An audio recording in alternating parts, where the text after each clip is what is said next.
കോൺഗ്രസ് എല്ലായ്പ്പോഴും ജനങ്ങൾക്ക് മുൻപിൽ നുണപ്രചരണം നടത്തുന്നു. ഇത്തരത്തിൽ നുണപ്രചരണം നടത്തുകയല്ലാതെ മറ്റൊന്നും ഇവർ ചെയ്യുന്നില്ല. 2025 ജനം ഏറ്റെടുത്തത് അല്ലെങ്കിൽ ജനമെടുത്ത തീരുമാനമാകട്ടെ കോൺഗ്രസ് പാർട്ടിയെ തൂത്തെറിയുക എന്നതാണ്. 2025 രാജ്യത്തെ ജനങ്ങൾ കോൺഗ്രസിന്റെ എല്ലാ നുണകളും നിരസിച്ചു. എന്നാൽ പോലും അവർ നുണ പ്രചരിപ്പിക്കുന്നത് നിർത്തിയിട്ടില്ല. കോൺഗ്രസ് അധ്യക്ഷൻ മല്ലികാർജുൻ ഖാർഗെയുടെ ആരോപണങ്ങൾക്ക് ശക്തമായ മറുപടി നൽകിക്കൊണ്ട് BJP ദേശീയ അധ്യക്ഷനും കേന്ദ്രമന്ത്രിയുമായ JP നദ്ദ രംഗത്ത്. കോൺഗ്രസ് ഭരണകാലത്ത് ജനങ്ങളെ കൂടുതൽ ദ്രോഹിക്കാനാണ് ഇവിടെ ശ്രമിച്ചത്. എന്നാൽ ഇതാകട്ടെ ജനം ഒട്ടും വകവയ്ക്കാതെ തന്നെ അവരെ അവിടെ നിന്നും പരാജയപ്പെടുത്തുകയാണ് ചെയ്തത്. മോദി സർക്കാരിനാകട്ടെ കൂടുതൽ പിന്തുണ നൽകുകയും ചെയ്തത് എന്നതാണ് ഇവിടെ എടുത്തു ശ്രദ്ധേയമായി പറയേണ്ട കാര്യം. ഖാർഗെയുടെ കരണം പുകച്ചുള്ള മറുപടി തന്നെയാണ് ഇപ്പോൾ JP നദ്ദ നൽകിയിരിക്കുന്നത്. കോൺഗ്രസ് ആകട്ടെ മധ്യപ്രദേശ്, ഛത്തീസ്ഗഡ്, മഹാരാഷ്ട്ര എന്നിവിടങ്ങളിൽ പരാജയപ്പെട്ടു. ഡൽഹിയിലും ബീഹാറിലും നിങ്ങൾ തുടച്ചു നീക്കപ്പെട്ടില്ലേ എന്നും അദ്ദേഹം ഖാർഗെയോടായി തന്നെ ചോദിച്ചു. ഖാർഗെജി, 2025 രാജ്യത്തെ ജനങ്ങൾ നിങ്ങളുടെ എല്ലാ നുണകളും നിരസിച്ചു.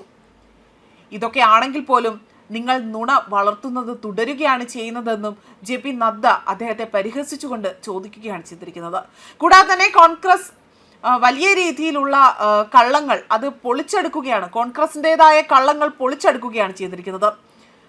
മാത്രമല്ല ചിലത് നിലനിർത്തപ്പെട്ടു എന്നും ദരിദ്രരുടെ ജോലി ചെയ്യാനുള്ള അവകാശം എടുത്തു കളയുകയും ചെയ്യുകയാണ് കോൺഗ്രസ് ചെയ്തിരിക്കുന്നത്. എന്നാൽ സത്യം പറഞ്ഞാൽ ഇവിടെ ആകട്ടെ MNR VVG റാംജി എന്ന രീതിയിൽ വികസിപ്പിച്ചുകൊണ്ട് അത് പ്രവൃത്തി ദിവസങ്ങളിൽ 125 തന്നെ വർദ്ധിപ്പിക്കുകയും 15 ദിവസത്തിനുള്ളിൽ തന്നെ പേയ്മെന്റ് ഉറപ്പാക്കിക്കൊണ്ട് ഗ്രാമ ശാക്തീകരണം അതുമായി തന്നെ ബന്ധിപ്പിച്ചു എന്നതാണ് ഇവിടെ വ്യക്തമാക്കുന്നത്.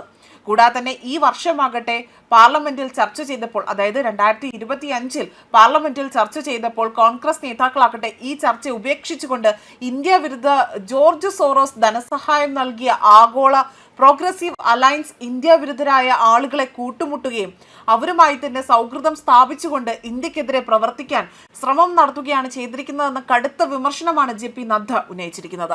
കൂടാതെ തന്നെ കോൺഗ്രസിന്റെ വോട്ട് ചോരി എന്നും നദ്ദ വിമർശിക്കുകയും ചെയ്തു.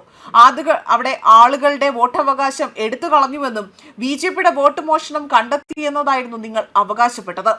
മിസ്റ്റർ ഖാർഗെ, രാജ്യത്തെ ജനങ്ങൾ നിങ്ങളുടെ നുണ കണ്ടെത്തി. നിങ്ങളുടെ നുണകളും കോടതി അവിടെ നിരസിക്കപ്പെട്ടു. മിസ്റ്റർ ഖാർഗെ, ബീഹാറിൽ എന്താണ് സംഭവിച്ചത്? നിങ്ങളുടെ എത്ര ബ്ലോക്ക് ലോണുകൾ അവിടെ നിലത്തു വീണു? നിങ്ങൾ തിരഞ്ഞെടുപ്പ് കമ്മീഷനിൽ എത്ര പരാതികൾ ഫയൽ ചെയ്തു? പൊതുജനങ്ങളുടെ വോട്ടുകൾ മോഷ്ടിക്കപ്പെട്ടില്ലേ? അവർ വോട്ടവകാശം വിനിയോഗിക്കുകയും നിങ്ങളുടെ ബൂത്ത് മോഷണവും നുണകളും അവസാനിപ്പിക്കുകയുമാണ് ചെയ്തതെന്നും JP നദ്ദ ഇവിടെ തുറന്നടിച്ചുകൊണ്ട് സംസാരിക്കുകയാണ് ചെയ്തിരിക്കുന്നത്. കൂടാതെ തന്നെ രാജ്യത്തിന്റെ സമ്പദ് വ്യവസ്ഥയെക്കുറിച്ച് നിങ്ങൾ ചോദ്യങ്ങൾ ഉന്നയിച്ചു.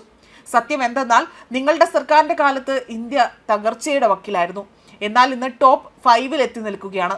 ഇന്ന് ഇന്ത്യ ലോകത്തിലെ 4ാമത്തെ വലിയ സമ്പദ് വ്യവസ്ഥ മാത്രമല്ല, എല്ലാ പ്രക്ഷുബ്ധങ്ങൾക്കിടയിൽ പോലും ലോകത്തിലെ ഏറ്റവും വേഗത്തിൽ വളരുന്ന സമ്പദ് വ്യവസ്ഥയായി മാറിയിരിക്കുകയാണ് ഇന്ത്യയുടേത്. ഇന്ത്യയുടെ വിദേശ നാണ്യ കരുതൽ ശേഖരം റെക്കോർഡ് ഉയരത്തിലാണ് എത്തിയിരിക്കുന്നത്. പക്ഷേ രാജ്യത്തെ അപകീർത്തിപ്പെടുത്തുക എന്നതാണ് നിങ്ങളുടെ ഉദ്ദേശം എന്നതിനാൽ തന്നെ നിങ്ങൾ ഇത് കാണില്ല.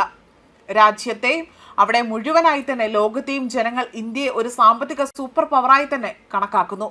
നിങ്ങളുടെ വിയോജിപ്പ് പ്രശ്നമല്ല എന്നതും നദ്ദ ഇവിടെ വ്യക്തമാക്കുകയും ചെയ്തിട്ടുണ്ട്. ന്യൂസ് ഡെസ്ക് കർമ്മ ന്യൂസ്.